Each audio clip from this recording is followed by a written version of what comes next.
Good afternoon, Warriors. Today is Wednesday, the 29th of January, 2020. Taking a look at our homework for this evening in math. We've got our units retake that's coming up this Friday. Make sure you've been practicing your facts. We also have our MobyMax placement test that must be completed.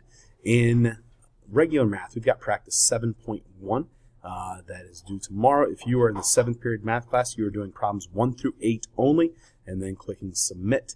In honors math, we've got practice 7.2. Regular science, there is no homework. In honors science, you've got a lesson review, page 249, and our units of life quiz is coming up this Friday. Please make sure you prepare for that. In social studies, there is no homework. In language arts, the Watsons go to Birmingham. We've got journal number 7. This is optional. This is worth 2 points of extra credit. In literature, we've got our vocabulary work that is due Friday for periods 3, 4, 6, and 8. And next Wednesday for first period, we are not doing the sentences.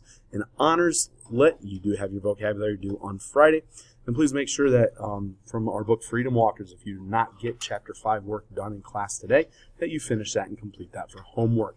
In careers in life, we've got to study for our safety and sanitation test, which is on Monday.